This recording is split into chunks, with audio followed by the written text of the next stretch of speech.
Trump is absolutely panicking right now, and you can see it in how world leaders are treating him. European officials, NATO allies, Denmark, Norway, they're all publicly condemning his insane threats about Greenland. And here's what I think is really happening. Trump launched this whole Greenland circus for two reasons. First, yeah, he's got authoritarian fantasies about expanding American territory through force. But second, and this is key, he desperately needs everyone looking at something other than the Epstein files, other than his obvious mental decline, other than the economy he's destroying. The problem? His distraction actually made everything worse. European leaders are making him look like a fool on the world stage, and in a last-ditch move to salvage something with his base, he had to cancel an event today. We'll get to that cancellation in a minute, but first, let me show you why Trump's really spiraling. It's because European leaders are standing up to him in ways he's not used to. Here's the president of the European Parliament. The European Union supports Denmark and the people of Greenland, and we do so united in our resolve.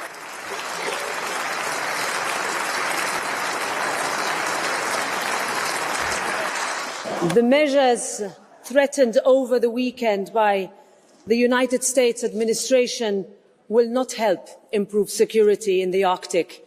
In fact, they risk the opposite. Greenland and Denmark have both made clear that Greenland is not for sale and that their sovereignty and territorial integrity needs to be respected. That fact will not change. Now, look, Trump has always been obsessed with this idea of leverage, right? He grew up in New York politics under Roy Cohn, a guy who literally taught him that everything is about blackmail, intimidation, threats. That's been Trump's playbook his entire political career. Threatening to jail opponents, primarying anyone who crosses him, weaponizing federal agencies. He thought he had Europe by the throat. He thought NATO would just roll over. But here's the thing about bullies. They fall apart the second someone stands up to them. And European leaders are doing exactly what always breaks Trump. They're refusing to bend the knee. They're calling out how pathetically insecure he is, and he can't handle it. And it's not just Europe. Trump doesn't even have Republican support for this madness. Listen to what Rand Paul just said about this whole Greenland disaster. Senator Paul, do you think there would be enough Republicans to pass the legislation that Senator Kaine talks about on tariffs and potentially a second war powers resolution?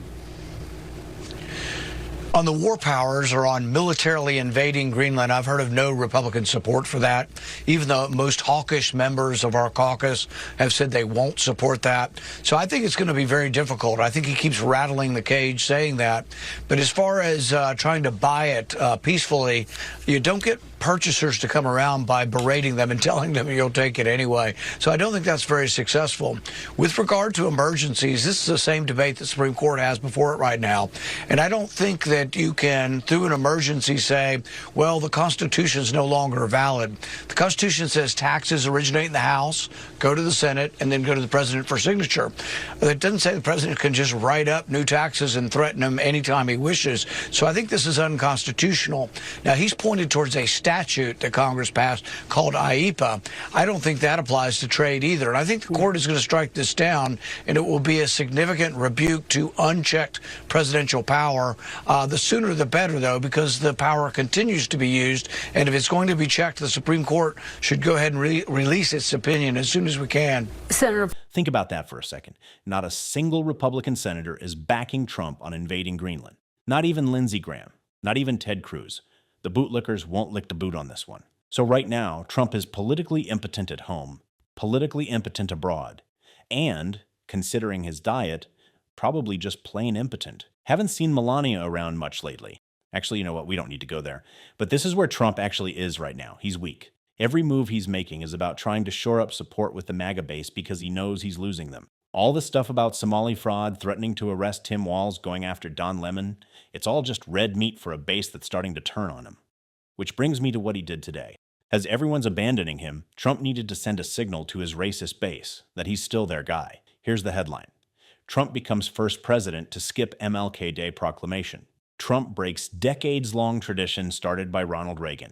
Donald Trump has become the first U.S. president since Martin Luther King Day was established to not issue a proclamation honoring the federal holiday, breaking a tradition observed for nearly 40 consecutive years. At the time of this publication and this video, There is no Martin Luther King Jr. Day proclamation from Trump posted on the White House's official website, its social media accounts, or in the Federal Register. These proclamations are usually signed days in advance of a holiday, and even if Trump signed one late, his administration isn't making the proclamation public in a timely manner. Therefore, for all intents and purposes, Trump is skipping the presidential emphasis on the MLK holiday. The absence marks a sharp departure not only from presidential precedent dating back to Ronald Reagan, but from Trump's own first term, during which he issued MLK Day proclamations every year, from 2018 through 2021. Martin Luther King Jr. Day was signed into law by President Ronald Reagan. Reagan said Dr. King's activism was rooted in the true patriotism that cherishes America's ideals and strives to narrow the gap between those ideals and reality. For 40 years, every president from Reagan through Joe Biden issued annual proclamations recognizing the holiday, making this year's omission unprecedented. This move aligns with a broader pattern from Trump and his administration that has de-emphasized or rolled back federal recognition of civil rights observances. During Donald Trump's first term, his administration removed both MLK Day and Juneteenth as fee-free entry days at national parks, replacing them with alternative dates, including Flag Day on June 14th, Trump's birthday. At the time, the Department of the Interior described the new list, excluding the MLK holiday, as a list of patriotic fee-free days. Additionally, last year, Trump removed the MLK bust that has been in the Oval Office for years. Meanwhile, Trump's MAGA movement has become more hostile towards King and have increasingly attacked the civil rights leader's legacy outright. Charlie Kirk, the founder of Turning Point USA and a major promoter of Trump's campaigns, or at least he was, argued that King was a bad guy, unworthy of a federal holiday or statues, and has labeled the Civil Rights Act a mistake. But here's what Trump's doing. He's throwing red meat to the racist elements of his base because that's all he has left.